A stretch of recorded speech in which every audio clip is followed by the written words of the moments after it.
예수님의 두 가지 이적. 오늘은 요한복음 6장 1절에서 21절에 예수께서 행하신 두 가지 이적에 대해서 상고하고자 합니다. 특별히 우리가 지금 읽은 1절에서 13절까지는 떡 5개, 물고기 2마리로 5천 명을 먹인 이적, 그리고 14절에서부터 21절까지는 풍랑치는 바다에서 제자들을 구원해 주신 일, 이 두 가지를 통해서 예수님은 바로 하나님이다 하는 것을 우리가 깨달아야 되겠습니다. 1절에 보면 그 후에 예수께서 디베라의 갈릴리 바다 건너편으로 가신데 거기 큰 무리가 따라와서 병자들에게 행하는 표적을 보았기 때문이라 그랬습니다. 그러니까 예수님에게 사람들이 많이 모여온 이유는 병자들이 병 나음을 얻기 위해서 많이 모였다 그랬습니다. 예수님이 그런데 실제로 병을 낫게 해주시는 목적은 육신의 질병을 고쳐주시고 다만 그걸로 사례받기 위한 것이 아니고 그 사람에게 예수님을 하나님으로 믿는 믿음이 있는 사람들 경우에 그 사람들이 육신의 병을 치유해서 이제 예수님을 믿고 따르는 하나님의 백성이 되게 하기 위한 거예요. 근본적인 목적은 영혼의 구원에 있는 것이지 육신의 구원에 있는 것이 아닙니다. 그런데 사실은 많은 사람들은 그런 면은 모르고 예수님이 병을 고쳐준다 하니까 많은 사람들이 모였습니다. 3절에 예수께서 산에 오르사 제자들과 함께 거기에 앉으시니 마침 유대인의 명절인 유월절이 가까웠더라 그랬습니다. 그래서 예수님이 말씀을 들으러 모였던, 병을 고치러 왔던, 말씀을 들으러 왔던 많은 사람들이 모여 있었는데 5절에 보니까 예수께서 눈을 들어 큰 무리가 자기에게 오는 것을 보시고 빌립에게 말씀하시기를 우리가 어디서 떡을 사서 이 사람들을 먹이겠느냐라고 말씀했습니다. 지금 예수님이 계신 곳은, 또 사람들이 많이 모여 있는 곳은 빈 들이었습니다. 빈 들은 아무것도 없는 들이다 그 말이에요. 그래서 예수님이 빌립에게 우리가 어디서 떡을 사서 이 사람들 먹게 하겠느냐라고 물으셨습니다. 그런데 6절에 보면 왜 그렇게 물었는가에 대해서 설명을 합니다. 이렇게 말씀하시면 친히 어떻게 하실지를 아시고 빌립을 시험하고자 하심이라 그랬습니다. 즉 예수께서 빌립에게, 이 사람들에게 어디서 떡을 사서 먹일까라고 물은 것은 빌립이 지금 가지고 있는 계산적인, 타산적인 신앙을 고쳐주시기 위해서 예수님이 빌립에게 특별히 이렇게 물었다 그랬어요. 타산적인 신앙이라는 건 뭡니까? 계산을 하는 거예요. 주님께 이만큼 드리면 나한테도 이만큼 주겠지.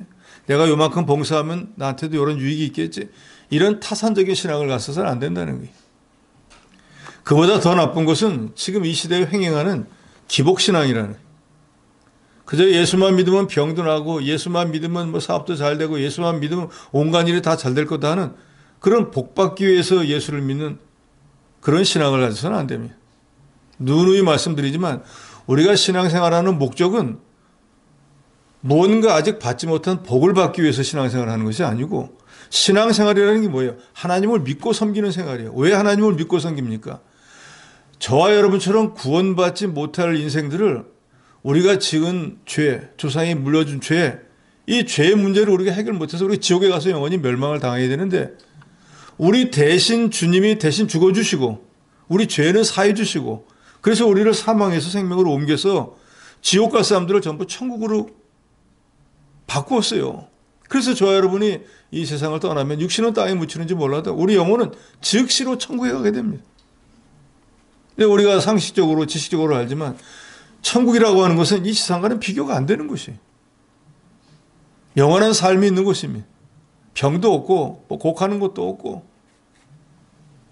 우리 힘으로는 도저히 갈 수 없는 그것을 우리 주 예수 그리스도의 대속의 죽음, 나는 그것을 믿은 그것 때문에 영혼도 중생하고 사망에서 생명으로 옮기고 하나님 자녀가 되고, 또 이 땅에 있을 동안에 이 천국의 모인 교회에서 하나님의 지체로서 천국의 보화를 쌓아나갈 수 있는, 하나님 볼 때 존귀한 자가 되어버려요.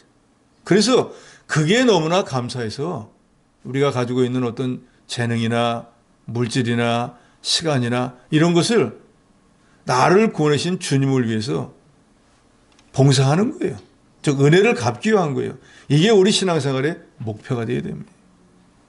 뭐 받지 못한 걸 더 받기 위해서 신앙생활 한다고 하면 그는 한참 멀었습니다. 예수님의 제자들은 실제로 예수님을 지금 따라다니고 있지만 왜 타산적입니까?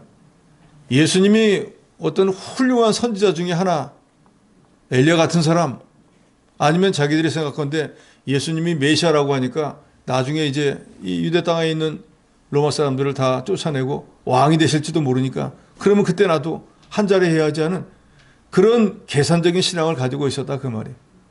그러니까 실제로 예수님의 제자들도 예수님이 십자가에 못 박히기 전까지 또 못 박히고 난 뒤에 실제로 보혜사 성령을 받기 전까지는 예수님을 전적으로 하나님이라고 믿는 믿음을 갖지 못했어요.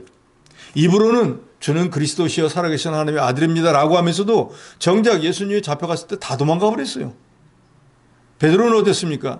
저는 죽을 준비가 됐습니다. 감옥에 갈 준비도 됐습니다. 그래놓고도 도망가고 세 번째 저주할 때는 예수님을 부인할 때는 아예 저주하면서 부인했다 그랬어요. 그리고 그것은 실제로 지식적으로는 예수님이 하나님의 아들이야 메시아라고 했지만 행동으로는 믿지 못했어요. 그런데 보혜사 성령을 받고 난 뒤에는 확실하게 예수님이 하나님인 줄을 알았습니다. 그런데 지금 현재 아직까지는 보혜사 성령을 받기 전이기 때문에 따라다니고는 있지만 메시아다. 우리가 이미 전에 배웠죠.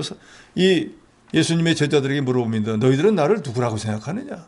라고 하면은 다른 사람들은 엘리야입니다. 세례요한이 죽었다가 다시 살아났습니다. 어떤 선지자 중에 하나입니다. 하는데 베드로가 똑바로 대답하죠. 주는 그리스도시요 살아계신 하나님의 아들입니다. 그러니까 예수님께서 그걸 내게 깨닫고 한 건 내가 스스로 깨달아 아는 게 아니고 성령께서 너를 깨달아 알게 하니까 내가 복이 있는 자다. 근데 베드로 자체도 자기가 그렇게 말을 하면서도 그걸 지식적인 것을 정말로 그대로 믿는 믿음을 갖지는 못했어요. 제일 수자에서는 베드로도 그 정도 영적 수준이었는데 지금 여기 예수님이 시험하려고 한 빌립은 그보다도 못했거든요. 그래서 여기 사람들이 많이 있지 않냐? 우리가 어디서 떡을 사가지고 이 사람들을 다 먹일까? 하니까 이 빌립은 이 많은 사람들을 어떻게 떡을 먹일까 할 때 이 사람은 계산을 합니다. 떡 한 덩이가 얼마씩이니까 사람의 숫자가 얼마? 그러면 얼마가 있어야지 떡을 먹이겠다. 예수님이 하나님이기 때문에 하나님이신 예수님께서 어떤 능력을 가지고 계시는지 우리는 모르지만 하나님이시기 때문에 어떤 방법으로도 여기 있는 모든 사람들을 먹일 수 있습니다라는 믿음을 갖지 못했다 그 말이에요. 그 말은 즉 예수님이 하나님이라고 하면 저는 주님께서 알아서 해줄 줄은 믿습니다라고 대답을 해야 되는데 우리가 어디서 떡을 사서 이 사람들을 먹이겠냐 하니까 빌립은 금방 대답합니다.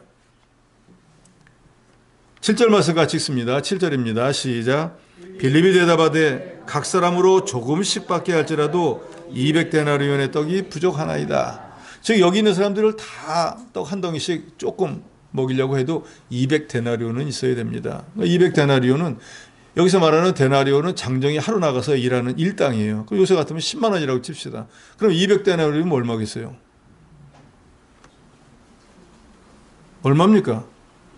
2천만 원이요? 200만 원이요? 2천만 원이요? 2천만 원 있어야 된다 그 말입니다. 예수님이 2천만 원이 어디 있어요? 제자들이 2천만 원이 어디 있어요? 그러니까 그 말은 뭐예요? 우리는 돈이 없어 이 사람 먹일 수 없습니다. 그런 대답입니다.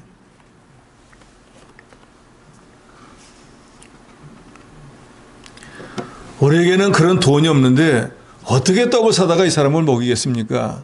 예수님, 우리는 먹일 수가 없어요. 그런 말씀하지 마세요.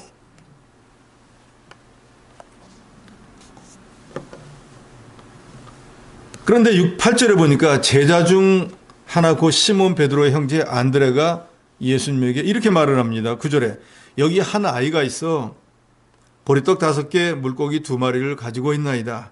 그러나 그것이 이 많은 사람에게 얼마나 되겠나이까. 또 안드레는 거기 어린 아이가 가지고 온 떡 5개 물고기 2개를 가져왔습니다. 가져오면서 예수님에게 이거 아이가 먹으려고 갖고 온 건데 이거 가지고 뭐 될까요? 그러니까 안드레도 예수님이 하나님이라는 것을 믿지 못해요. 하나님은 어떤 분입니까? 천지를 만드신 분이잖아요. 천지에 존재하는 모든 것들을 주장하시는 분이잖아요. 그러니까 거기 5천 명이 아니라 50만 명이 있어도 주님은 다 먹일 수 있어요. 하나님이니까. 그런데 실제로 예수님의 이 두 제자는 예수님에게 말씀을 배우고 있으면서도 입으로는 예수님이 메시아라고 하면서도 메시아가 하나님이라는 걸 믿지 못하는 거예요.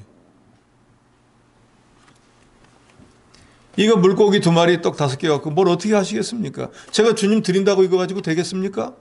하고 불신앙으로 주님에게 말합니다.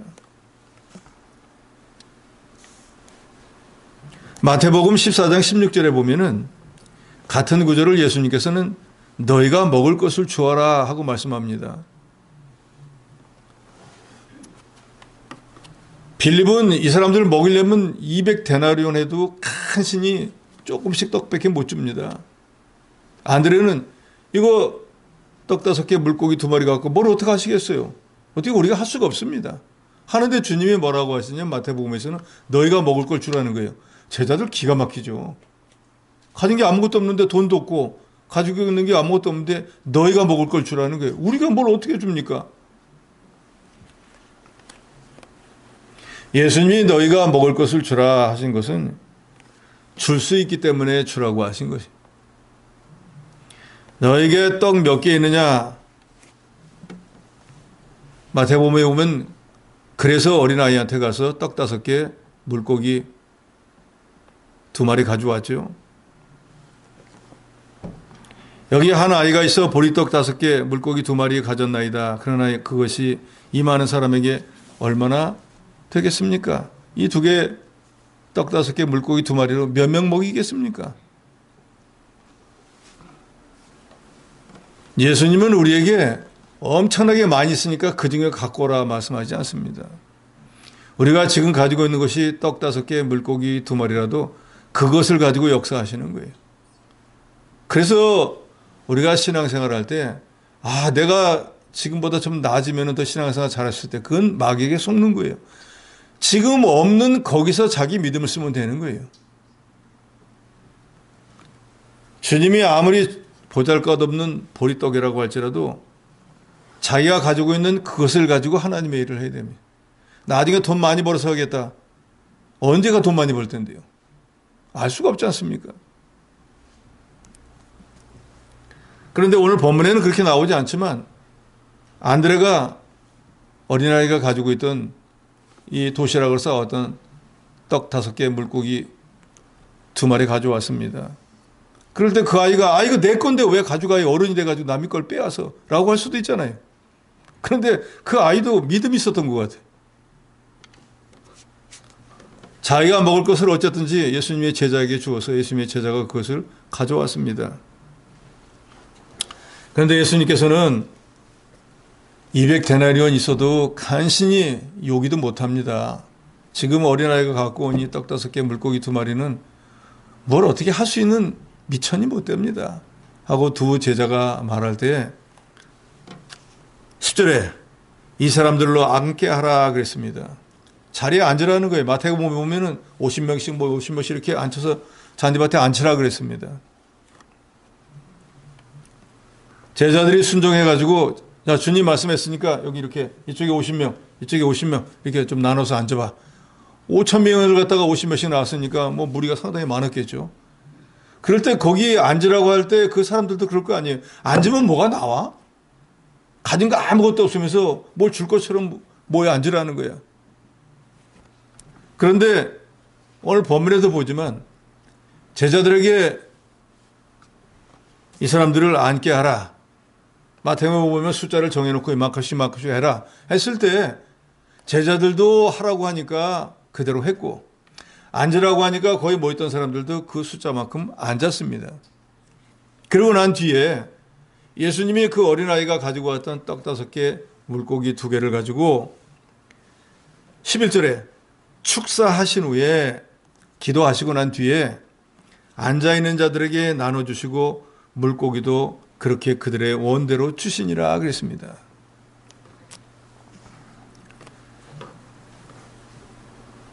가지고 온 미천은 어린아이가 도시락으로 싸온 얼마 안 되는 보리떡 5개와 멸치같이 생긴 그 정도 크기의 물고기 2마리밖에 없었습니다.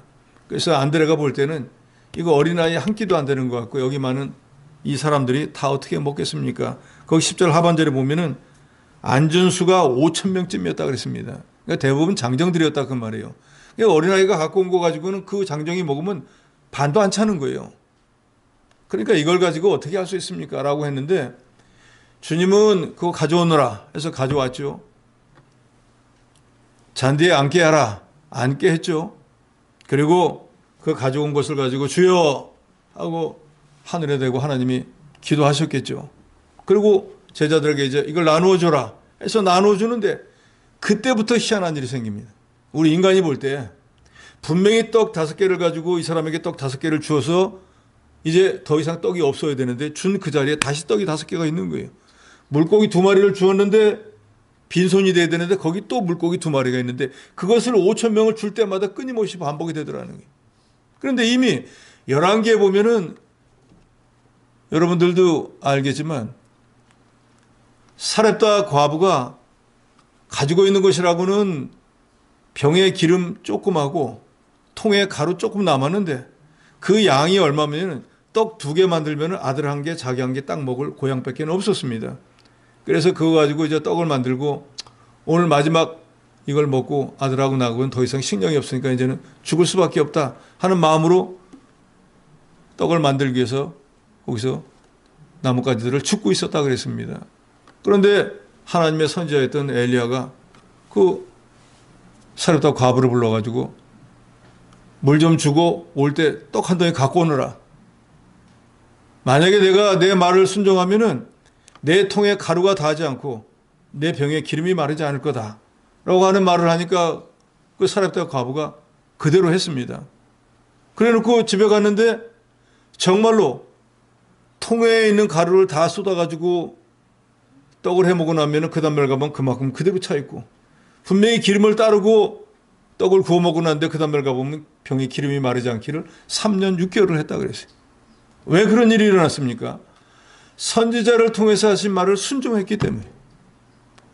과거 시대나 지금 시대나 우리 성도들이 하나님의 말씀을 순종하면 그때부터 하나님의 능력의 역사가 시작된다는 걸 여러분 믿으시기 바랍니다. 지식적으로 아무리 많이 알아도 소용이 없어요. 아는 게 힘이다. 아는 게 힘이에요. 모르는 사람이 되면은 유식해지니까.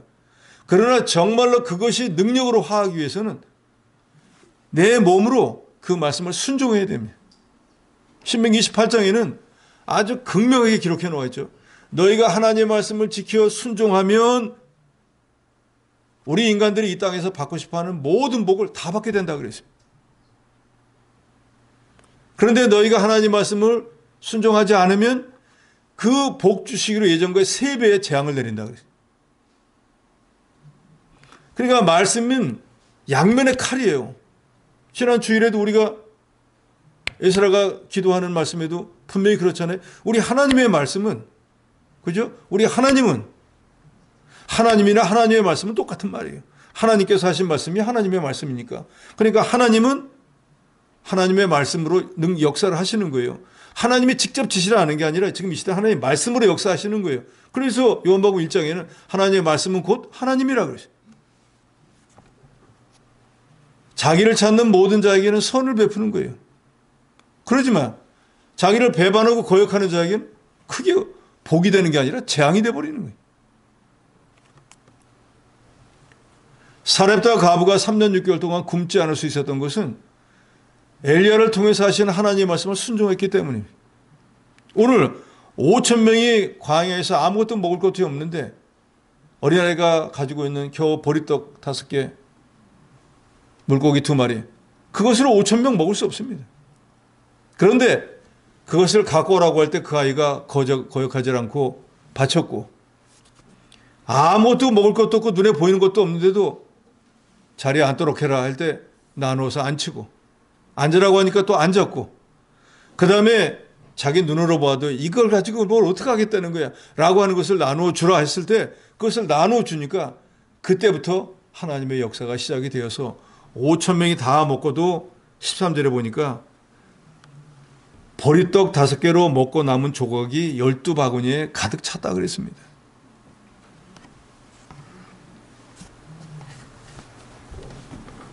다음에 돈 많이 벌어서 내가 예상한 것만큼 있을 때 그때부터 내가 하나님의 일을 하야지 하는 건 믿음이 아닙니다. 그는 마귀에게 속는 거예요. 지금 가진 것이 아무리 부족해도 그게 많든지 적든지 하나님이 그것을 원하신다고 하면 그것을 주님께 드리는 게 그것이 믿음이에요. 많은 성도 여러분들이 그래도 그냥 그럭그럭 할 때는 11조 생활하다가 경제적으로 조금만 어려우면 하나님께 드리는 걸 제일 먼저 딱 줄여버립니다. 대부분 다 그래요. 또 목구멍이 포도청이라고 일해야 된다고 하면서 주일 하던 거 딱 끊어버립니다. 그런데 그거는 정말로 하나님께 바보짓인 거예요. 마귀에게 속는 거예요. 하나님이 내가 지금 수입이 100만 원 하다가 10만 원 되는데 100만 원 할 때 11조를 드리라고 하겠습니까? 10만 원의 수입조 드리면 되는 거예요. 100만 원에 11조 하던 사람이 1000만 원 되면 11조 하기 어렵습니다. 100만 원 때는 10만 원 했는데 1000만 원이 되니까 11조가 100만 원이 되는 거예요. 아이고, 줄어도 못하고 늘어도 못해요. 그래서 하나님 앞에 올바로 하는 게 쉽지가 않습니다. 그런데 원칙은 그것이 하나님의 것이라고 생각하면 아까울 게 없는 거예요. 내 것이 아닌데 하나님의 것을 많건 적건 그게 무슨 상관이에요. 제 경우에는 많이 들으면 그때부터 그렇게 기분 좋은 날이 없어요. 할 수만 있으면 그렇게 많이 드리면 좋겠는데 그런 일은 있을 수가 없겠죠. 우리가 자기에게 있는 것을 하나님이 가져오라 할 때 드릴 수 있는 믿음이 있어야 되고 그것을 드릴 때 그때부터 하나님의 역사가 시작되어지는 것입니다. 우리 믿는 사람들은 우리의 능력으로 우리의 수단과 방법으로 무슨 일이 되어지는 게 아니라는 것을 여러분 아셔야 됩니다. 저와 여러분이 지금까지 살아온 모든 것도 하나님의 은혜로 된 거예요. 정말로 저와 여러분이 수단이 좋다고 하면 우리가 왜 어려움을 당합니까? 왜 시험을 만납니까? 우리 능력 있는데 즉시 다 이기면 되잖아요. 이겨집니까? 우리 몸에 어떤 상처 하나 나도 내 마음대로 못 고쳐요.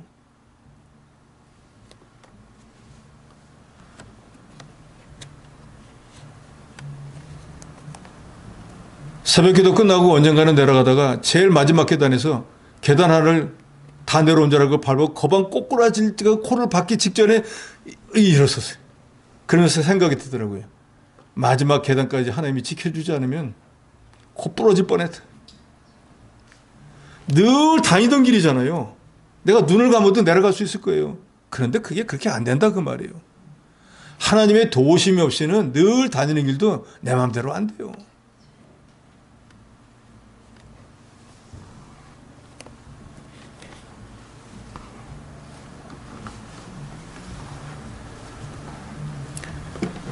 그러면 하나님께서는 왜 이 오병이어의 기적을 일으켰을까? 몇 가지 이유가 있겠지만 제일 먼저는 빌립과 같이 인간의 지혜로 계산하고 판단하는 신자에게 하나님은 인간 지각에 뛰어난 능력으로 역사하시는 분이라는 것을 알게 하기 위한 것입니다. 빌립은 하나님이 예수 그리스도가 하나님이시고 정말로 그렇기 때문에 이 능력의 역사를 일으킨 걸 보고 놀랐을 거예요. 200데나리온 있어야 먹이는데 자기는 200데나리온이 없으면 여기 있는 사람을 절대로 먹일 수 없다고 생각을 했는데 예수님께서는 돈하고 전혀 상관없는 방법으로 다 먹이셨거든요. 아, 이분이 정말 하나님 맞구나. 정말 메시아구나. 그렇지 않으면 어떻게 이 떡 5개, 물고기 2마리로 이 모든 사람을 먹일 수가 있을까? 하나님이 아니면 이런 능력의 역사를 어떻게 일으킬 수가 있을까? 갖다 바쳤던 안드레도 속으로 놀랐을 거예요. 내가 메시아를 봤다라고 자기 형제에 가서 말했지만 정말로 이런 분인지는 몰랐거든요.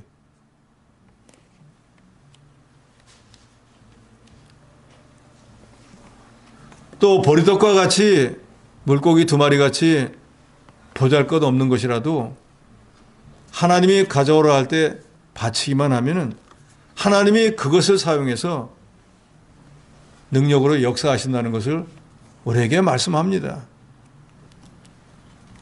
그러니까 우리는 그저 하나님이 요구하시면 우리가 가진 재능이 되었든 시간이 되었든 물질이 되었든 주님께 이 어린 아이처럼 바칠 수 있는 그런 저 여러분이 되어야 될 겁니다.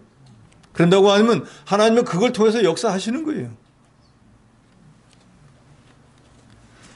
무엇보다도 이 오병이어의 표적을 행하신 궁극적인 목적은 생명의 떡이 되시는 예수님의 몸을 많은 사람들에게 영의 양식으로 주어서 모든 택한 백성의 생명을 살리실 것이라고 하는 거기에 목적이 있으셨습니다.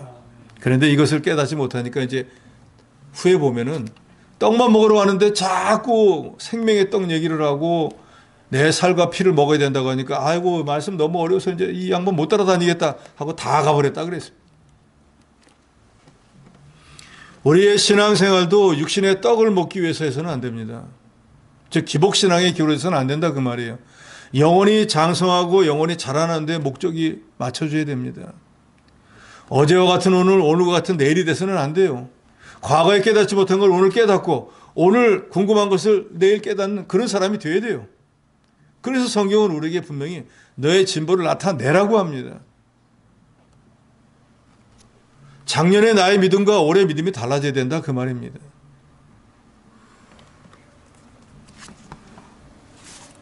(14절에서) (21절에는) 풍랑치는 바다에서 그 바다 위를 걸어오셔서 죽을 것 같아서 소리치는 제자들을 구해준 일이 거기 기록이 되어 있습니다. 17절에 배를 타고 바다를 건너 가버나움으로 가는데 이미 어두웠고 예수는 아직 그들에게 오지 아니하셨더니 큰 바람이 불어 파도가 일어나더라. 제자들이 노를 저어 10여리쯤 가다가 예수께서 바다 위로 걸어 배에 가까이 오심을 보고 두려워하거늘 그랬습니다. 예수님이 오병이의 큰 역사를 일으키니까 그것을 보고 많은 사람들이 몰려와가지고 거기 15절에 보면 자기를 억지로 붙들어 임금으로 삼으신 줄 알고 혼자 산으로 떠나가시니라 그랬습니다. 사람들이 신령한 떡이 되시는 예수 그리스도를 믿고 구원 얻는 그 도리는 모르고 예수님에게 가기만 하면 떡은 공짜야 하고 떡을 먹기 위해서 예수님에게 오고 이런 분을 우리의 임금으로 삼으려 우리가 일 안 해도 이분이 알아서 떡 다 줄 거 아니야 하고 예수님을 임금으로 삼으려고 하니까 예수님이 산으로 피하셨다 그랬습니다. 그리고 마태복음에 보면 제자들 보고 먼저 너희들이 배를 타고 호수를 건너가거라 해서 제자들이 순종해가지고 배를 타고 가고 있었습니다. 그런데 배를 타고 얼마쯤 갔는데 갑자기 풍랑이 일기 시작했어요. 그래가지고 바람이 불고 일어나가지고 죽게 되어서 마태복음 14장 24절에 보면 배가 육지에서 술이나 떠나서 바람이 거슬림으로 물결을 인하여 고난을 당하더라 그랬습니다. 그래서 이 똑같은 사건이 마태복음 14장에도 있고 마가복음 6장에도 보면 자세히 기록이 되어 있습니다. 바람은 불고 배는 출렁거리고 죽을 것 같은 환경에 빠졌습니다. 그런데 이 사람들이 왜 그렇게 되었습니까? 예수님의 말씀을 순종하는 바람에 그렇게 되었어요. 너희들이 배를 타고 건너가라고 해서 그 말씀대로 순종을 했는데 없던 바람이 갑자기 나와가지고 죽을 위기를 놓였습니다. 예수님의 말씀을 순종했으니까 풍랑치던 바다가 잔잔해졌는데 거꾸로 됐어요.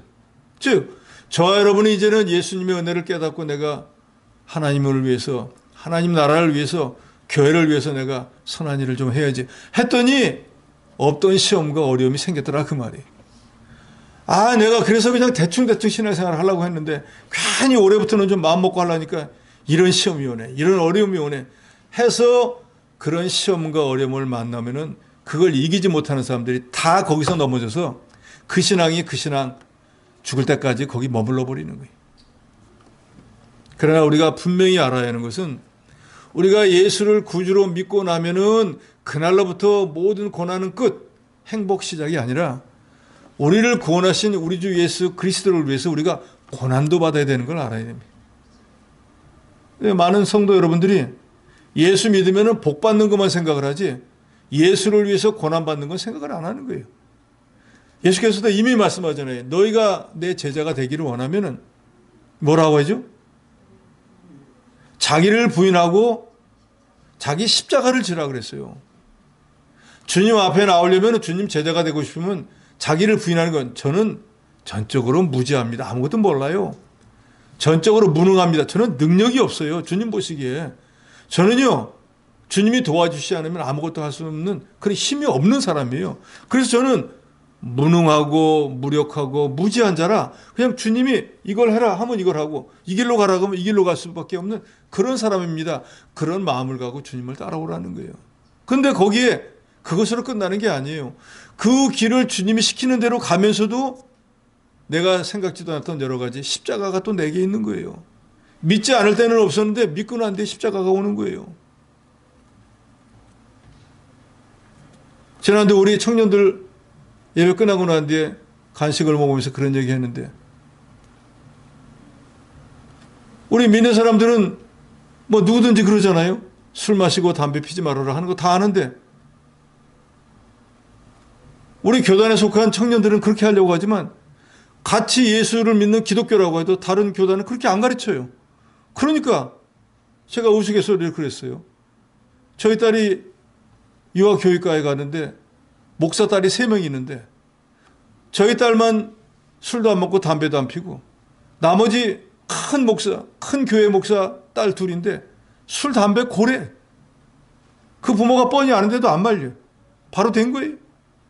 학생들을 나중에 가르친다고 하는 유아교육과가 MT가 보면은 다른 과보다 술을 더 많이 먹는다는, 이게 뭐 거꾸로 된 일 아니에요. 꼭 술을 먹는다고 무슨 뭐 마약을 먹은 것처럼 잘못된다는 게 아니라, 고린도전서에 뭐라고 합니까? 모든 것이 가해요. 우리 믿는 사람 모든 거 다 할 수 있다 그 말이에요. 술을 마실 수 있고 노래방을 갈 수도 있고 담배를 필 수도 있어요. 모든 것이 가하나 모든 것이 덕을 세우는 게 아니라 그 말이에요. 목사님, 제가 담배를 떡 피면 덕이 되겠어요? 술을 한 잔 마시고 갖고 하고 강대상 올라오면 유익이 있겠냐 그 말이에요. 그러니까 우리가 모든 것을 할 수 있지만 덕을 세우지 못하는 일은 하지 말아야 되고, 모든 것을 할 수 있지만 다른 사람에게 유익이 안 되는 일은 우리는 안 하는 것뿐이에요. 왜요? 하나님이 그렇게 하라고 말씀했으니까. 또 하나님은 우리를 구원해 놓고 난 뒤에 제일 먼저 무슨 말씀하시는가? 내가 거룩하니 너희도 거룩하라. 구약성경 모세 오경의 주제는 거룩하신 하나님이 구원한 모든 성도들은 거룩한 자가 되라는 뜻이에요. 거룩이라는 게 뭐예요? 죄를 멀리하는 거예요. 썩어가는 구습을 쫓는 옛사람, 그 사람이 살던 세상을 멀리하는 거예요. 그럴 때 우리가 조금씩 거룩해지는 거예요. 그러니까 과거에는 술을 먹고 담배를 폈다고 할지라도 그게 내 건강에도 유익하지 않지만, 그래서 어떤 청년이 그런 얘기 하는 거예요. 생전 담배를 한번 펴보지도 않은 아내가 그 남편이 담배를 하도 펴대니까 간접 흡연으로 폐암이 걸렸다는 거예요. 그 남편이 담배를 안 폈으면 그 아내가 안 걸릴 거 아니에요. 정작 담배 핀 자기는 안 걸리고 담배도 안 피는 아내가 폐암 걸린다. 덕이 안 되고 유익이 안 되는 거잖아요. 그래서 우리는 하나님이 말씀하시기를 덕을 세워야 되고 유익이 되고, 또 성경의 잠언 같은 데 보면 술은 쳐다보지도 말라고 하는 말씀도 있고, 어쨌든 우리 성도들에게 유익하지 못하기 때문에 우리는 마시지 않고 피지 않는 것뿐이에요. 예수 믿는다고 해서 그날로부터 복이 굴러 들어오는 건 아닙니다. 정말로 복된 삶을 살고 싶으면 신명기 18장에 있는 말씀처럼 하나님 말씀을 절대 순종하는 면이 있어야 돼요. 어떤 경우에도. 그런데 우리가 경건하게 살고자 하고 거룩하게 살고자 하면 문제는 뭐예요? 경건하게 살고자 하는 자에게는 뭐가 있다 그러죠? 핍박이 있습니다. 주의를 어떻게든지 악착같이 지키려고 하면은 회사에서 너 그러면 이번 주일날 안 나오면은 감봉시킬 거야? 아니면 해고시킬 거야? 핍박이 온다니까요. 그래서 그게 무서워서 못하는 사람도 많잖아요.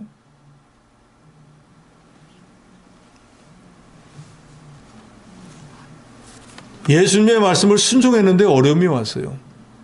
그래서 제가 거듭 말씀드리지만 우리 신앙인들이 믿음이 진보하지 못하는 이유가 바로 그거예요.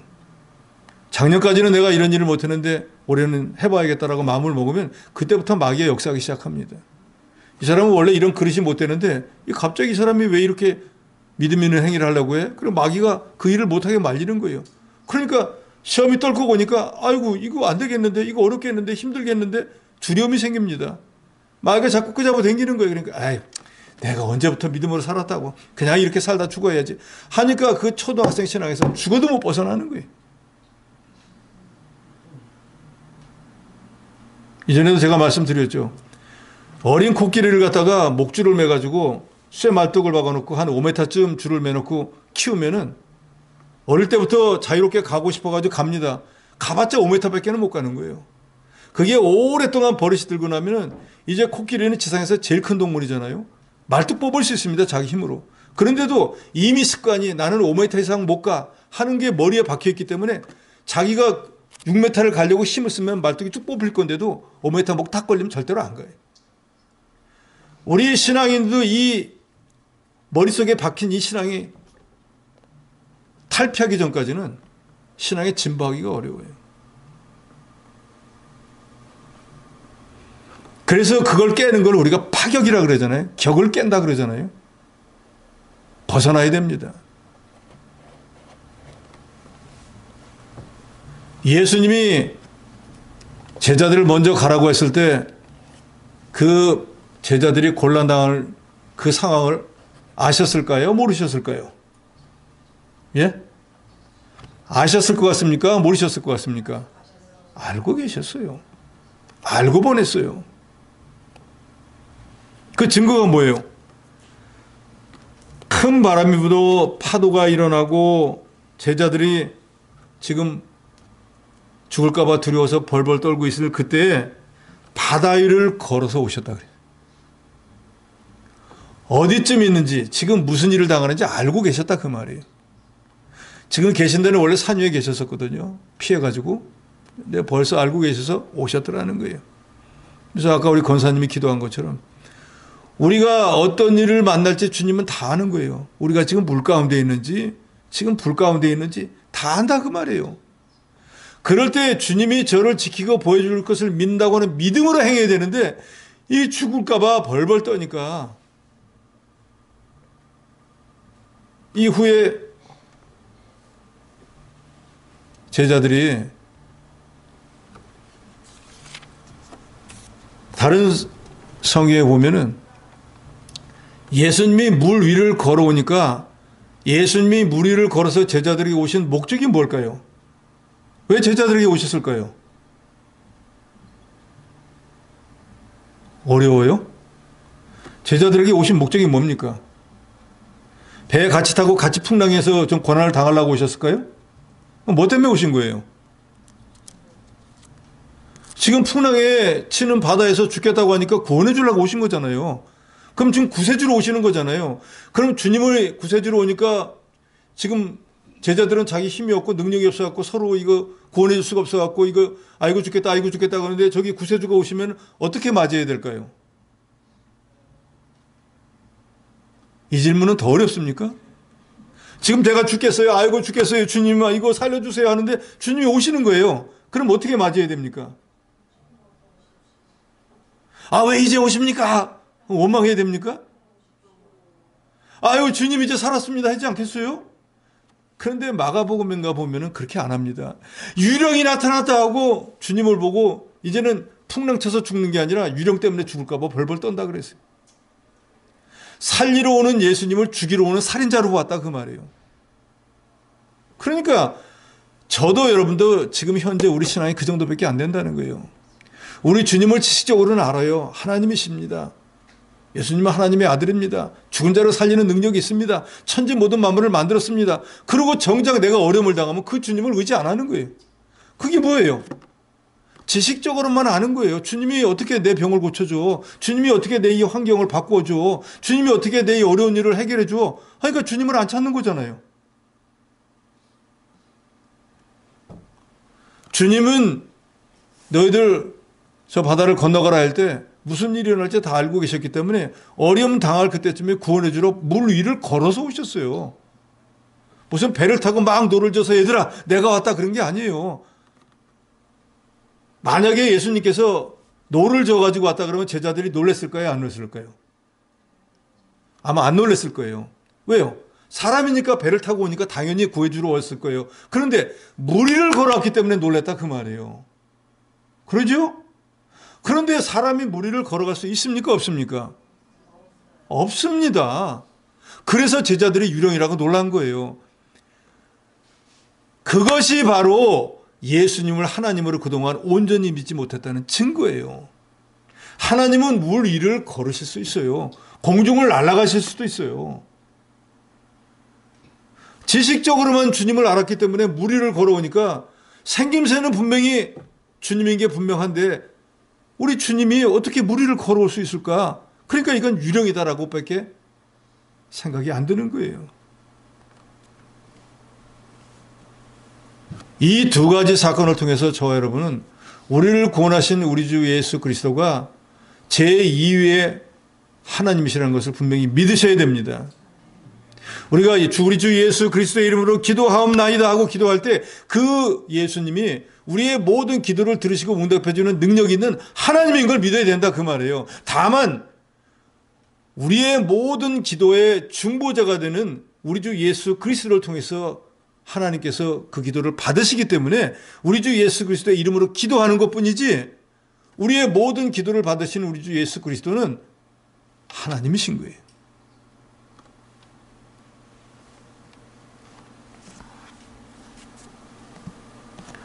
우리가 주님의 주권을 믿지 못하면 누구든지 다 두려워합니다.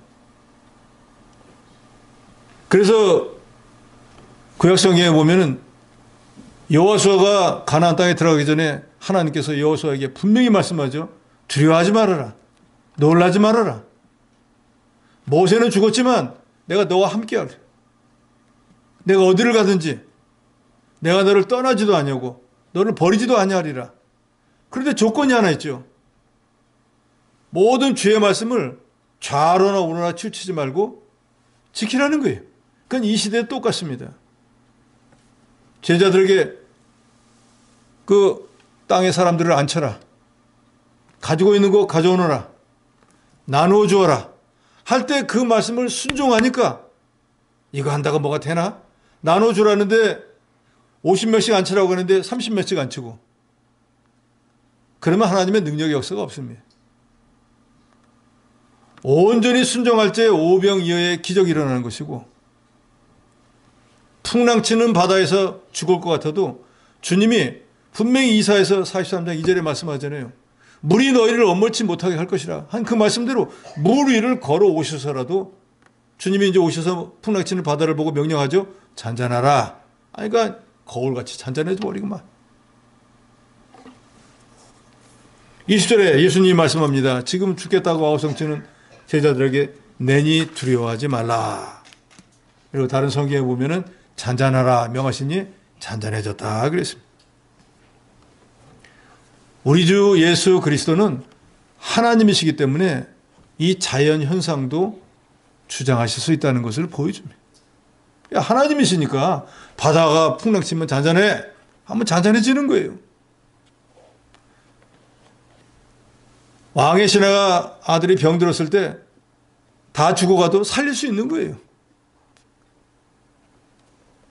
포도주 독이 다 말랐을 때 물을 붓고도 갖다 주어라 하면 포도주로 변화시킬 수 있는 거예요. 그러니까 이런 모든 이적과 기사를 행하신 건 뭐예요? 예수님은 육신으로 볼 때는 목수의 아들인지 모르지만 바로 그분은 원래 하나님이셨다가 우리를 구원하시기 위해서 이 세상에 육신의 몸을 입고 오신 하나님이셨다. 오늘 본문의 이 두 가지 이적을 통해서도 하나님이시기 때문에 겨우 얼마 되지도 않는 보리떡 5개, 물고기 2마리를 가지고도 5,000명을 먹이고도 12바구니에 가득 차도록 능력의 역사를 일으키실 뿐만 아니라 제자들이 풍랑치는 바다에서 도저히 구원받을 만한 소망이 없는데 사람의 방법이 아닌 물 위를 걸어오셔서 또 그 풍랑치는 바다를 보고 단지 말씀 한마디만 잔잔하라 하니까 그것이 순종해가지고 거울같이 잔잔해진 이 모든 것을 볼 때 우리 주 예수 그리스도가 이 세상을 구원하기 오신 메시아이시면서 그분은 바로 온전한 하나님이셨다라는 증빙입니다. 그러니까 저와 여러분도 우리가 믿고 구하는 우리 주 예수 그리스도가 그저 육신의 몸으로 볼 때 이 요셉의 아들, 목수의 아들이 아니라 우리를 구원하시기 위한 방편으로만 그렇게 오신 것이지 실제로는 이 천지 모든 만물을 창조하시고 자연현상까지도 주장하시는 하나님이신 것을 저 여러분도 온전히 믿는 그런 믿음을 가지시기 바랍니다.